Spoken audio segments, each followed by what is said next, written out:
Perlahan tapi pasti teknologi radar sudah mulai dikuasai anak bangsa. Bahkan muncul inovasi baru teknologi radar, yaitu radar manpack atau portable yang bisa diintegrasikan dengan radar pengawas pantai. Sesuai dengan namanya, manpack surveillance radar ini memiliki mobilitas tinggi karena bisa dibawa oleh 2 personil saja. Berat radar dan sistemnya ini hanya sekitar 13 kg. Meski kecil, manpack surveillance radar dapat mendeteksi manusia hingga jarak 3 km. Selain itu, radar tersebut bisa mendeteksi drone dengan jangkauan 3 hingga 5 km bergantung pada ukurannya. Karena itulah, radar manpack ini cocok untuk pengamanan posko atau objek vital atau untuk operasi tempur. Nah, kita akan coba mendeteksi drone dengan menggunakan manpack radar ini, drone yang sekecil ini. Kita akan coba hasil deteksinya. Coba. Sekarang drone-nya udah terbang. Agak jauh ya di sana ya. Nah, bergerak aja, bergerak ke sana. Oke. Ini sekarang di mana nih? Kecepatan Masih diem kan? diam dia di ketinggian Ketinggian sekitar 91 meter. 1 meter.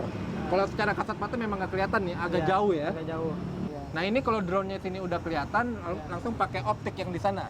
Oke. Oh ya, kamera long range tadi. Pakai kamera dulu dipastikan Pastikan. ini drone, orang, orang. ataupun kendaraan, Ya. ataupun apapun itu bisa Apapun dideteksi gitu ya. dideteksi, betul. Ini kan orang-orang lewat juga kedeteksi. Kelihatan juga ya? Tapi ini kita tengadahkan seperti itu. Nah, tapi misalnya kalau misalnya dibuat orang pun bisa ya? Bisa diturunkan atau orang lalu lalang bisa. Itu kalau misalnya kita mau mendeteksi orang, Ya. katakan ini buat mendeteksi orang, membedakan orang dengan pohon itu gimana caranya? Kalau untuk ini kan kita makainya teknologinya MTI, Moving Target Indicator. Jadi hanya objek yang bergerak, makanya ada velocity-nya kan tadi. Ketika objek bergerak baru bisa dideteksi. Kalau objek itu pohon kan relatif diam. Nah, itu akan otomatis tidak dianggap oleh data radar itu. Berarti langsung dipilah di sini di komputer ini. Pengolahan sinyalnya. Oke. Sementara itu, radar pengawas pantai ini mampu mendeteksi sasaran permukaan seperti kapal berukuran kecil hingga jarak 40 km.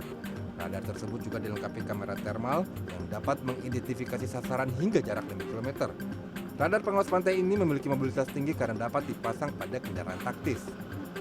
Saat ini radar produksi anak bangsa itu telah selesai uji coba dan mendapat sertifikasi dari Kementerian Pertahanan. Bahkan, perangkat lunaknya diklaim 100% karya dalam negeri. Dia udah dikuasai dan terbukti ternyata kita nggak kalah dari teknologi luar negeri gitu. Dan kalau nggak pemerintah kita yang mencoba untuk pertama kali, siapa lagi? Karena setelah kita udah proven, pilot project-nya kita sudah terpakai, sertifikasi udah lolos, dan selanjutnya peran pemerintah tadi sebagai regulator, sebagai fasilitator, sekarang peran pemerintah sebagai pembeli. Sebagai buyer ya. Ketika user dalam negeri sudah proven, kita baru bisa bicara pasar luar negeri. Penguasaan teknologi radar merupakan salah satu dari 7 program prioritas industri pertahanan nasional. Dengan adanya produk radar dalam negeri ini, tidak ada alasan membeli radar dari luar negeri.